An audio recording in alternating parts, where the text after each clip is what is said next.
আসসালামু আলাইকুম। আমাদের সময় জনপ্রিয় একটা গাইড ছিল, তার নাম হচ্ছে পপি গাইড। পপি গাইড এত সুন্দর করে ছোট ছোট করে প্রশ্নের উত্তর দেওয়া থাকতো, সাবটাইটেল ছিল এবং এতটা গুরুত্বপূর্ণ ছিল, এটা কার্যকর এবং এটার অবদান অস্বীকার করার কিছু নেই।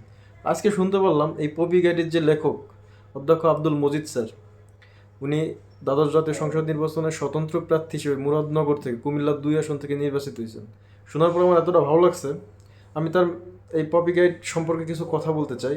তার মেয়ের নাম অনুসারে এই পপি গাইডের নামকরণ করা হয় এবং তার মেয়েকে আমরা কখনো দেখিনি, আজকে দেখার সৌভাগ্য হলো।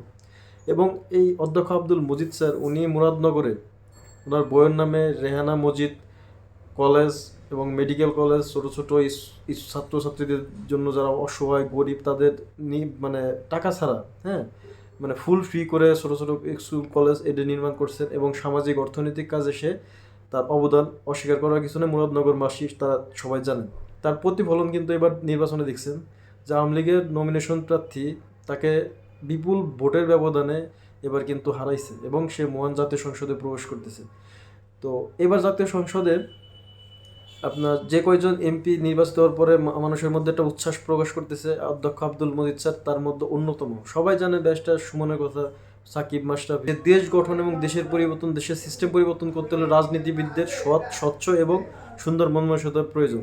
কারণ আপনি যদি যতই শিক্ষিত হন না কেন, বিসিএস ক্যাডার, ডাক্তার, ইঞ্জিনিয়ার যাই করেন না কেন, দেশের পরিবর্তনে আপনার ক্ষমতাটা থাকবে না ওরকম কিন্তু করার। কারণ আপনি একজন আইন প্রণেতা অর্থাৎ একজন এমপি, তার পিছিয়ে কিন্তু আপনার থাকতে হবে এবং এমপি সিদ্ধান্তটাই আপনার বাস্তবায়ন করতে হবে।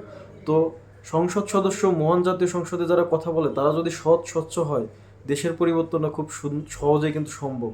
তো এই অধ্যক্ষ আব্দুল মজিদ স্যারদের মতো লোক মহান জাতীয় সংসদে খুবই প্রয়োজন। আমি অনেক বেশি খুশি হয়েছি, বারবার একটা কথা বলতেছি, কারণ হচ্ছে এই সব মানুষ যারা হচ্ছে দেখেন তার পিছিয়ে কোনো ব্যাকআপ নাই, কোনো চেয়ার নাই, কোনো সরকারি অর্থায়ন নাই ছাড়া, এটা বাদেও সে নিজস্ব অর্থায়নে যে মানুষগুলা দেশের জন্য, সমাজের জন্য, অসহায় গরিব মানুষদের জন্য কাজ করতে পারে, তো তাদের পিছনে একটা ব্যাকআপ থাকলে, একটা চেয়ার থাকলে তারা কি করতে পারে এটা বলার কোনো অবকাশ থাকে না। এজন্য এদের জন্য অনেক বেশি শুভকামনা থাকলো। জাতীয় সংসদে যদি এরা কথা বলে, এবং আমি চাই দেশের জন্য এরা অবশ্যই কথা বলুক, দেশ গঠনে এদের ভূমিকা থাকুক, এদের জন্য অনেক বেশি শুভকামনা। ভালো থাকবেন, সুস্থ থাকুন, আল্লাহ হাফেজ, আসসালামু আলাইকুম।